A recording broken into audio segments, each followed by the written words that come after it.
Wow, what a treat today. I feel like Instagram is my matchmaker. So I'm happily married. That's not the kind of matchmaking I'm talking about, but Instagram put this woman into my feed. She is Hack My Age. And I love the title of your Instagram. And Hack My Age is everywhere on your podcast and all of your social. Zora Benhamou, gerontologist, aging expert, and a certified nutritionist in the menopause space and a breathing coach. A certified Certified sports. Okay. sports nutrition coach. And I've gone through the Oxygen Advantage it's a breath work Mm-hmm. technique, and it's a program that I went through that I think is absolutely fabulous. Highly, highly recommend.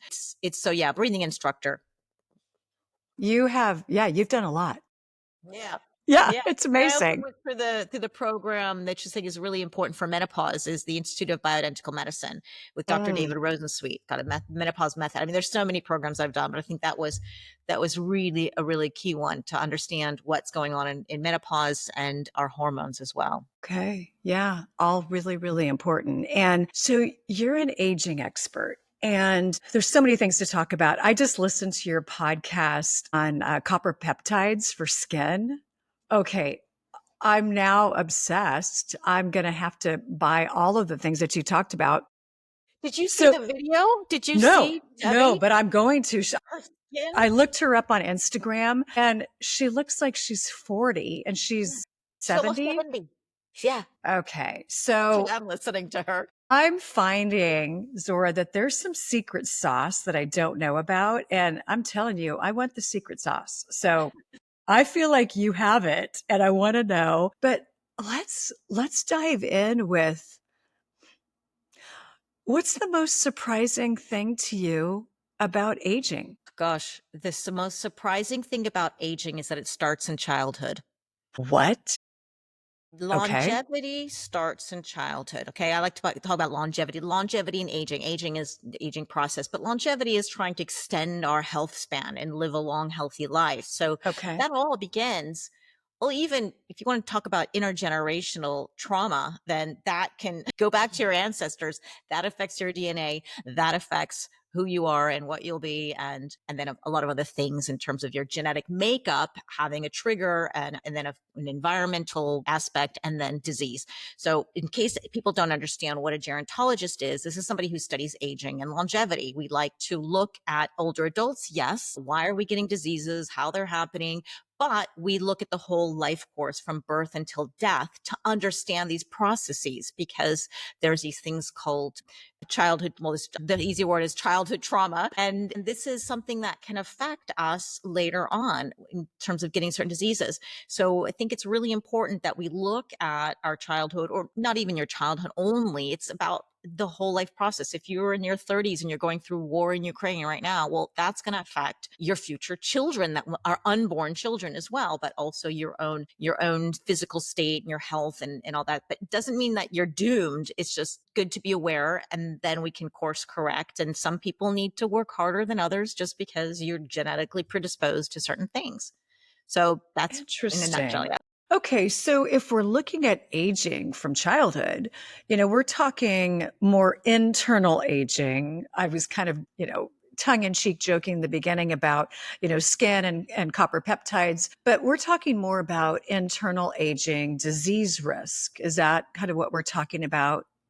Yes, exactly. Internal aging, when you think about, let's talk about the biological age versus chronological age, right? Chronological age is the number of candles you have on your birthday cake or on your driver's license. That goes every year. But biological age is the state of, or the age of your internal organs, of your body, of your health. So you could be 50 years old and have the biological age of a 40-year-old or a 70-year-old. So it all depends. So I think this is really important, especially when we're looking at healthcare or certain things that will determine, when you are 65, this will happen. Well, or you're qualified or unqualified for certain treatments, but maybe we should look at biological age as well for certain things, because I think that plays a huge role, but we're not there yet, because everybody would have to test for it and figure out how to measure it as well. Right, and it's expensive and all the things, and so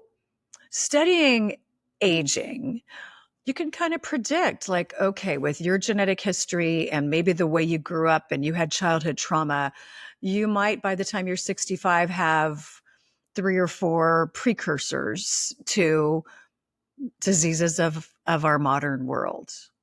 Yeah, Okay. absolutely. Absolutely. Yeah.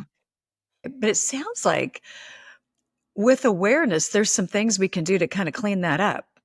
Yes, because we have our genetics, and thanks to your mom and dad. And then we have our epigenetics, which is some things that we can control. So they say genes control or pull the genes are the loaded gun, and epigenetics is the one that pulls the trigger. These are Right. the lifestyle, diet, and lifestyle things. So we can change our genes or epigenetics on, and that means just how the genes behave.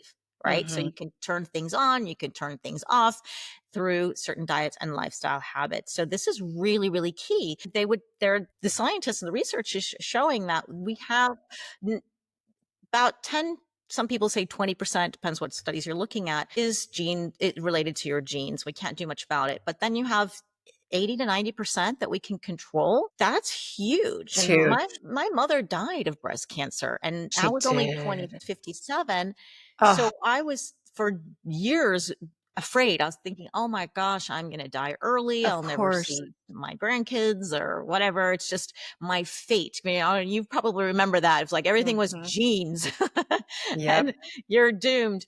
And then we had the Human Genome Project come out, and we found out, oh, wait a second, we can control a lot. And that felt like a huge weight lifted off of me. And that's why even in my young adulthood, I was reading and trying to figure out what can I do to just not die early. And then that came out, and I thought, okay, let's at least set the cards in our favor. There's no guarantees in life. We're all going to die. It's just we want to try to stack them in our favor so that if one day I get something, I say, you know what? I'm totally guilt free. I am fine. Like I did everything I can. And I know that I did my best. So I don't feel Right. bad that I didn't try. That's just Right. me. I mean, everybody has their own way No, of. I agree. I mean, I think that must have been such a sense of relief to you to find out genetics play a role, but they don't play the main role on stage. There's so many other things. And when I think about aging, and I'll just use myself as an example, I felt like I'm 60 now, and I felt like I was aging well. I was running half marathons. I was working out 4 or 5 days a week, pretty good energy and all those things. And then September 2020, boom, got a breast cancer diagnosis. My doctor, as soon as she got the news, my oncologist, I had to stop all hormones, went into immediate menopause. And then aging became, I'm just going to say it, a real bitch. Yeah. I don't usually say that on camera, but it was rough. And I feel like I've never been the same. Interesting. Yeah. Yeah. Can you speak to maybe like the hormone aspect or even you're a menopause expert, women being forced into menopause with a diagnosis or, maybe even advice from a doctor? You were on hormones before the breast cancer diagnosis, I right? was. And they were working well for you. You were feeling good. Or why did you go on them?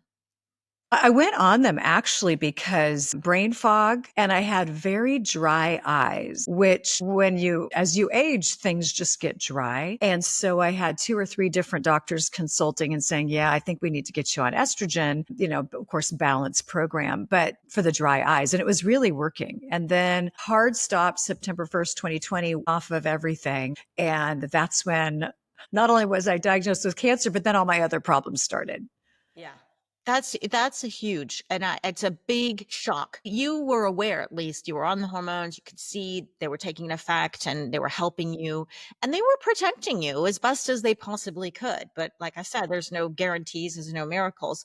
But I think the women who are not even aware and they're thrown into early menopause without understanding what's happening, I think that is malpractice to not warn patient, to not at least just have that discussion about hormone therapy to support her through that transition. Really, that has to change. And unfortunately, in gerontology, we didn't cover this when I was Yeah. studying. I was shocked, like, and I knew when I was studying, I knew this played a huge role, and I kept asking, let's study menopause, let's talk about hormones, and Mhm.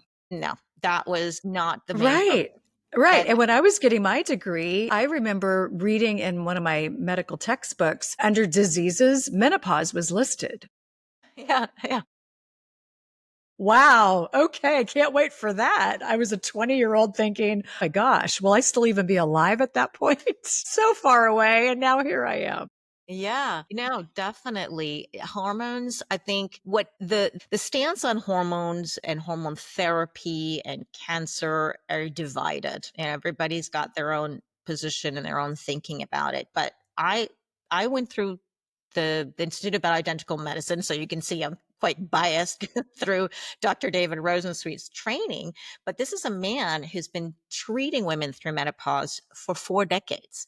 The man does not need to work another day in his life anymore. Like Hmm. he can be retired, but he continues to fight for women to have hormones or their hormones replaced and guide them through this. So he has seen a lot of women go through this with cancer, without cancer, the whole shebang. And so what this course was doing, it's a course for doctors. They just allowed me to take it and I went through it, but they're teaching doctors how to guide their patients through menopause. And even though we didn't study in depth how a doctor should treat a woman through hormones with her cancer diagnosis, but he made it very clear that women who have a cancer diagnosis can get on hormone therapy. They can use it. They should not be thrown under the bus and that's it and forget her. Let her. She's already stressed with the cancer. Like, it can't sleep because her mind is racing. Why would you remove her hormones from her? And of course, every person's different and you have to have that Hmm. discussion about the risks versus the benefits. But he says, when done correctly by a doctor who understands breast cancer and understands hormones and understands menopause, it's absolutely possible to help that woman thrive through her diagnosis. But he says very often the women who are have been treated, Hmm. very, very simple to get her back on her hormones. The research that he presented to us showed that the women post cancer who've been treated, who are taking hormone therapy, have better survival rates than those who don't. And that to me was mind blowing. And it kind of makes sense when you think about it. After you've gone through your treatments and you're trying to get your life back, you Right. still are suffering from the loss of hormones through hot Hmm. flashes or poor sleep and Brain very, fog and very, right. yeah, Right. hormonal. Well, then, yeah, getting better sleep, getting more exercise, feeling like you have enough energy to make a healthy meal, like all these things. It's maybe not just the estrogen protecting your breast, but it's the actual whole process of all the lifestyle changes that you're doing because you are feeling better thanks to the hormones coming back in your life. And again, I'm pro hormone as I am. I always say you can't out hormone a bad diet and lifestyle, and everybody has Yeah. to make their own choice. I have to always reel myself in and understand that hormones are not for everybody because sometimes the way we talk about it sounds a little like a miracle. And Hmm. then the women who decide not to take it for whatever reason, they feel left out. And I don't want that to happen Right. either. I mean, we all have, there's a lot of things we can do to start feeling better.